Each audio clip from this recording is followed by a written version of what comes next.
How's it going, guys? This is B-Shack. ¿Cómo están, mi gente? I hope you having a wonderful day. And today I'm bringing you a video about Grand Theft Auto. I've always been thinking like, hey, I love my country, Puerto Rico, and I know there's been a lot of Puerto Rican stuff in the Grand Theft Auto games, which are also one of my favorite games. But I feel like not many people have covered this on videos, of course. So I felt like it would be great if I did a video talking about every Puerto Rican stuff in Grand Theft Auto games. Of course, if there's something that I missed, you can put it down in the comments. But here's the video. I hope you enjoy. If you did, if you do, hit that like button and of course subscribe. So without further ado, let's get to the video. Yo no tengo perico, tú no entiendes. Yo solamente vine aquí para ver la estatua de happiness. So, because there are some characters that we gotta talk about, I'm gonna start with the most obvious thing that I think most people remember, Puerto Rican related when it comes to Grand Theft Auto, and I think that are the radio stations, which in Vice City Stories and Vice City, they had the radio station called Espantoso, Radio Espantoso, which in Spanish would mean like creepy radio or scary radio, however you want to call it. So there was like Hector Lavoe, like salsa and all that shit, and in Espantoso. But then in GTA 4 in Liberty City, got San Juan Sounds, which had reggaeton, had legends like Daddy Yankee, Don Omar, Wisin y Yandel, Residente. When it comes to the places, Puerto Rico don't really have many places or at least references in the Grand Theft Auto games. But here, as you see on these pictures, there's a little place called Cafe Under the Tree, which you can find in Vice City.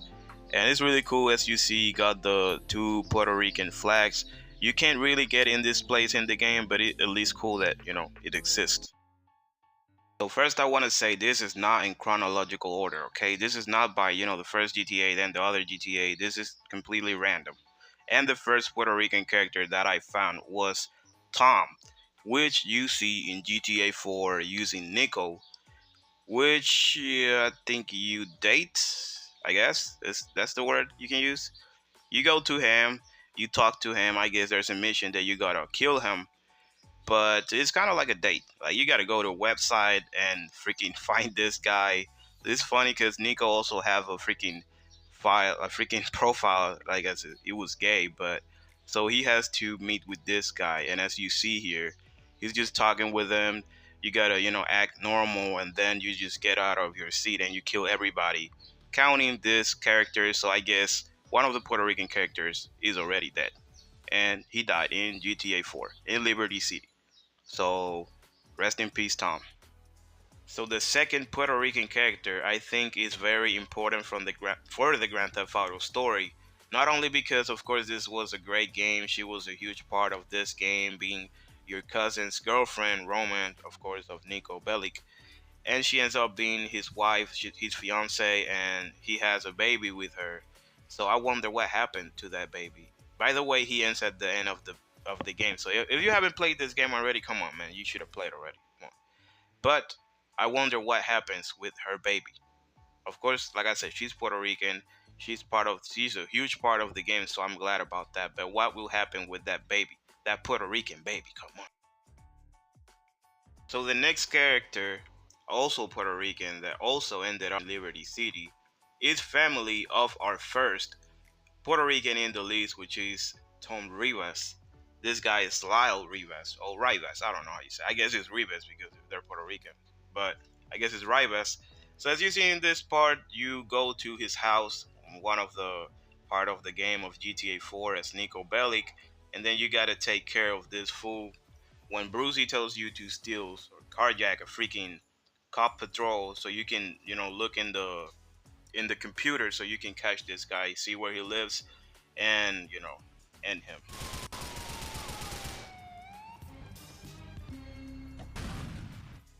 So the next character here, if you play GTA 4, you already know who she is, and she's Puerto Rican once you meet her, bro. Like, this is crazy. She's crazy as fuck.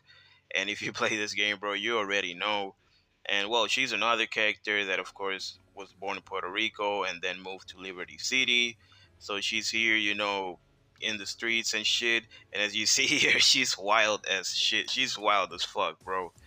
And it's not even that. Like once you know what happened to her, once the game was finished, once the game was done, the story was done, bro. She ended up serving a sentence of 300 years. 300, bro. Fucking life sentence. 30 charges, bro. 30. She's crazy, bro. You just look at this scene, bro. You don't have to believe me that she's crazy. Look at that. She's definitely Puerto Rican. Speaking about Elisabetta Torres, there's another female Puerto Rican character that you have to pick up at the airport called Marta, which is a mission that Elisabetta Torres sends you to do with Johnny on the one of the Liberty City Stories version of GTA 4. So this A5B agent finds out that she's coming from Puerto Rico to bring something inside her, and he tries to take her and makes her give him a BJ. And then, of course, Johnny comes for the rescue to save her, and he brings her back to Elisabetta Torres. So everything's good. This character should still be alive. So for the next character, we got Manny Escuela, which is a Puerto Rican American guy who grew up in South Bohan. Of course, another Puerto Rican character that moved to. Of course, this is just like the same in real life where in New York City you see a lot of Puerto Ricans. They move from here to New York City, so it's really cool. It's really realistic.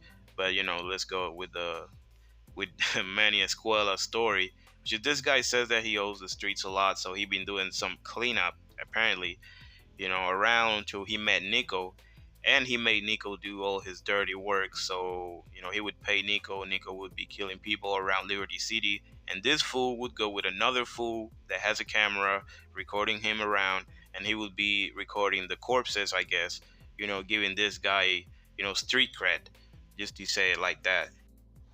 I wanted to talk about this earlier in the video, but since I wanted to leave the Big Shot, the creator of this Puerto Rican gang, for the end of the video, then I'm gonna talk about him after this. So I bring the gangs now, which are the Diablos, a Puerto Rican gang that was on GTA 3, Grand Theft Auto Advance, and Grand Theft Auto Liberty City Stories. And it's funny because they used to fight with bats. They only had bats, and that that would be it. They still were one of the best gangs until they got their hands on Tech Nines, which are the Uzis on Grand Theft Auto, and that was it. They stay with Liberty City. Well, not Liberty City, but they stay with Hepburn Heights, at least. So the other gang that is in GTA, the other Puerto Rican gang that is in GTA, I think you guys will recognize because these gangs were seen on GTA 4, GTA, Battle of Gay Tony, The Lost and Damned, and Chinatown Wars. So the only member that at least I remember is Lyle Rivas, which we've seen in this list already. And that was pretty much it, man. That was a pretty cool gang in GTA 4. Last but not least, the legendary Puerto Rican Grand Theft Auto character El Burro, which is funny because in English would be the donkey. And this character made his very first appearance on Grand Theft Auto 1. Like, bro, like Grand Theft Auto 1. That's crazy. And yet you were not able to see him again, but you can hear him on the public telephone on GTA 3 when he gives you missions. And some things say this is not the same El Burro from GTA 1, but I mean, I don't really care. But yeah, those are the Puerto Rican characters that you can see on Grand Theft Auto story, basically on every Grand Theft Auto. So if I missed something, put it down in the comments. I hope you enjoyed this video. Until the next one, take care. You done real good for me.